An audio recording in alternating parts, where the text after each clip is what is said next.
हमने आपका नमक खाया है, आपके टैक्स के पैसे से हमने पढ़ाई करी है। इस इतिहास को आज तोड़ा मरोड़ा जा रहा है।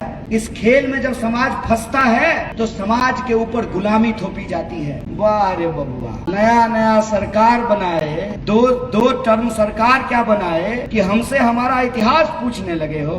बिना सबूत के तो लोगों को ये जेल में बंद करके रखते हैं, चुने हुए मुख्यमंत्री को जेल में बंद करके रखते हैं। हमने अगर कोई गलती करी होती तो जैसा का पप्पा हमको छोड़ दिया रहता। तुमको हिम्मत नहीं है और तुम्हारा खेल हम समझते हैं, तुम्हारा खेल हम समझते हैं, इसीलिए तुमको डर लगता है। तुम अपने डर को हमारे ऊपर थोपना बंद करो। अभी तो बस कैंडिडेट कि प्रधानमंत्री 10 साल में पहली बार यमुना के उस किनारे से इस किनारे आ गए हैं। तीसरा तरीका हो सकता है ये अपनाएं। खरीदने वाला कह देना चाहते हैं 28 करोड़ है मनोज तिवारी जी के खाते में, इतने में तो मैं इनको अपना चप्पल भी ना दूं। 10 साल में कोई 10 काम बता दीजिए जो सांसद महोदय ने किया हो। किया क्या? 2014 में जब चुनाव लड़ने आए तो दिल्ली के सबसे गरीब प्रत्याशी थे। 2024 में जब चुनाव लड़ रहे हैं तो दिल्ली के सबसे अमीर प्रत्याशी हैं। आपके खाते में 15 लाख रुपया नहीं आया, उनके खाते में 28 करोड़ रुपया पहुँच गया है। कि देश की संस्कृति और इतिहास को तोड़ा मरोड़ा जा रहा है। जो समाज सदियों से एकजुट होकर के रहा है, मिलजुल करके रहा है। और मैं आपको बता दूं, यहाँ बहुत सारे लोग जो बैठे हुए हैं, जब गुजरों की महापंचायत होती है तो उसमें जो है मतीन चौधरी भी आते हैं और अनिल चौधरी भी आते हैं। भले उनका धर्म अलग अलग है लेकिन दोनों गुजर हैं और गुजर की महापंचायत में दोनों शामिल होते हैं। ये जो इतिहास है, इस इतिहास को आज तोड़ा मरोड़ा जा रहा है। ये तोड़ा मरोड़ा इसलिए जा रहा है कि ये सबसे खतरनाक खेल है।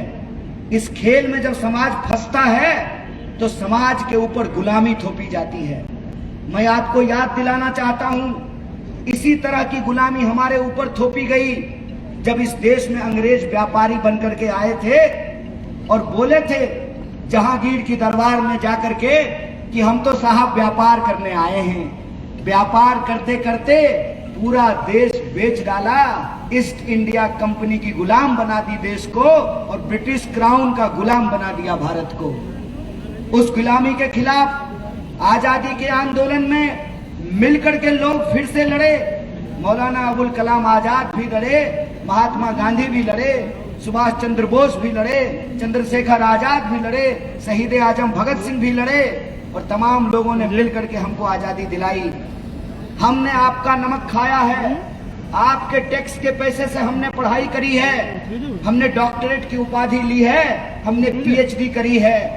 हम यह समझ रहे हैं कि फिर उसी तरीके से समाज को जैसे अंग्रेज लड़ाया करते थे, आज समाज को ये लड़ा रहे हैं, समाज को ये बांट रहे हैं ताकि समाज की जो संपत्ति है, जो धन दौलत है, देश के नाम पर 2-4 दोस्तों की तिजोरियों में पहुंचाया जा सके। मेरा एक सीधा सवाल है, आजकल घूम घूम करके भाजपा के नेता हमारे खिलाफ झूठ बोला करते थे। जब इनकी झूठ में उत्तर पूर्वी दिल्ली की जनता नहीं आई, इनकी झूठ पर जब लोगों ने भरोसा नहीं किया, लोगों ने कहा कि कन्हैया को गाली देना बंद करो, ये बताओ कि नाली क्यों नहीं बन रहा है। जब यह सवाल पूछा जाने लगा तो उन्होंने दूसरा तरीका अपनाया। विपक्ष का गला दबाने के लिए, विपक्ष को समाप्त करने के लिए इन्होंने 3 तरीके अपनाए। पहला तरीका कि ये लोगों को बदनाम करते हैं, झूठ बोलते हैं। दूसरा तरीका, ये लोगों को डराने का प्रयास करते हैं। और तीसरा तरीका, अदानी जी के पैसे से लोगों का ईमान खरीदने की कोशिश करते हैं। पहला तरीका इन्होंने अपनाया, व्हाट्सएप पे झूठा मैसेज चलाया, कहते हैं हम देश के खिलाफ हैं। वाह रे बबुआ, नया नया सरकार बनाए, दो टर्म सरकार क्या बनाए कि हमसे हमारा इतिहास पूछने लगे हो। तो कान खोल करके सुन लो, हमारी रगों में स्वतंत्रता सेनानी का खून बहता है। जैसे हमारे पुरखों ने स्वतंत्रता सेनानी बन करके इस देश को आजादी दिलाई, वैसे ही हम संविधान सेनानी बन के इस देश के संविधान की रक्षा करेंगे। और हमने गलती की, ले चलो। जो बाबा श्यामगिरी मंदिर से ये पुस्ता रोड का 4 लेन बनाने का वादा किए थे ना, 4 लेन तो बनाए नहीं, उसी रोड पे जाकर के खड़ा करके मुझे फांसी दे दो अगर हमने गलती की थी। है हिम्मत? करोगे? है कोई सबूत? आपको लगता है कि अगर हमने कोई गलती करी होती, बिना सबूत के तो लोगों को ये जेल में बंद करके रखते हैं, चुने हुए मुख्यमंत्री को जेल में बंद करके रखते हैं। हमने अगर कोई गलती करी होती तो जैसा का पप्पा हमको छोड़ दिया रहता है हिम्मत? तुमको हिम्मत नहीं है और तुम्हारा खेल हम समझते हैं, तुम्हारा खेल हम समझते हैं, इसीलिए तुमको डर लगता है। तुम अपने डर को हमारे ऊपर थोपना बंद करो, क्योंकि हमारी रगों में गंगा के किनारे पैदा होने वाले लोगों का खून बहता है। तुम कितनी भी कोशिश कर लो, हम तुमसे घबराने और डरने वाले नहीं हैं। और हमलावर भेजते हो, रे भाई, हमला से अगर डर जाते ना तो अपना घर छोड़ करके, गंगा का किनारा छोड़ करके यमुना किनारा नहीं आए होते। और नाम मेरा कन्हैया है, किताब में हमने पढ़ा है, यह कदम का पेड़ अगर माँ होता यमुना तीरे, मैं भी उस पर बैठ कन्हैया बनता धीरे धीरे। तुम्हारे डर से, तुम्हारी घबराहट से हम घबराने वाले नहीं हैं, और तुम्हारा डर हम समझते हैं। डर ऐसा कि यमुना के उस किनारे 10 साल से प्रधानमंत्री रहते हैं, 10 साल से रहते हैं ना। यमुना के इस किनारे आने में उनको 10 साल लगा है। अभी तो हम एमपी हुए भी नहीं हैं, अभी तो बस कैंडिडेट हुए हैं कि प्रधानमंत्री 10 साल में पहली बार यमुना के उस किनारे से इस किनारे आ गए हैं। आपका आशीर्वाद रहा तो सिर्फ प्रधानमंत्री नहीं, पूरी सरकार को यमुना पार लेकर के आएंगे। ये हमारा आपसे वादा है। और ये भावनात्मक बात मैं आपसे करने के लिए आया हूं कि हम लोग साधारण परिवार के लोग हैं, चप्पल पहनने वाला इंसान हूं। 2 तरीका इन्होंने अपना लिया, पहला तरीका बदनाम करने का, दूसरा तरीका डराने का। दोनों में यह कामयाब नहीं हुए हैं। तीसरा तरीका हो सकता है ये अपनाएं, खरीदने वाला। तो कह देना चाहते हैं 28 करोड़ है मनोज तिवारी जी के खाते में, इतने में तो मैं इनको अपना चप्पल भी ना दूं। हमारा ईमान तो बहुत दूर की बात है। ये कोई भी हथकंडा अपना लें, हमारी महत्वाकांक्षा सांसद बनने की नहीं है, हमारी महत्वाकांक्षा इस देश के लोकतंत्र और संविधान को बचा करके रखने की है।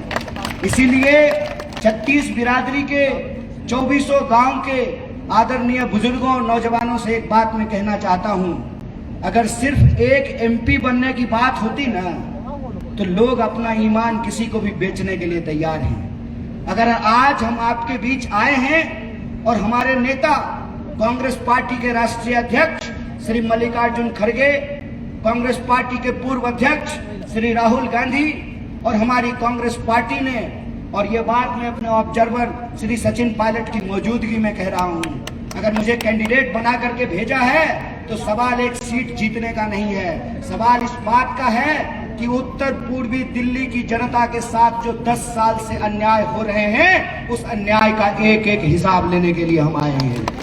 हम अगर आपके बीच आए हैं तो हमारा एकमात्र उद्देश्य है कि हम अलग अलग बिरादरी और समाज के जो लोग हैं, सैकड़ों साल से जो हमारा कुल खानदान साथ में रहता आया है, जिस भाईचारे से हमने लड़ करके समाज की रक्षा की, अंग्रेजों को भगाया, आजाद देश में आजाद नागरिक की तरह सांस लेना शुरू किया, उस समाज को, गांव को, बिरादरी को और भाईचारे को हमको बचा करके रखना है।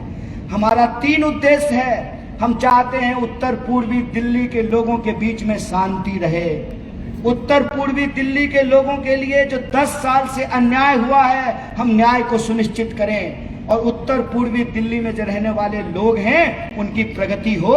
यही 3 उद्देश्य लेकर के हम आपके बीच में आए हैं।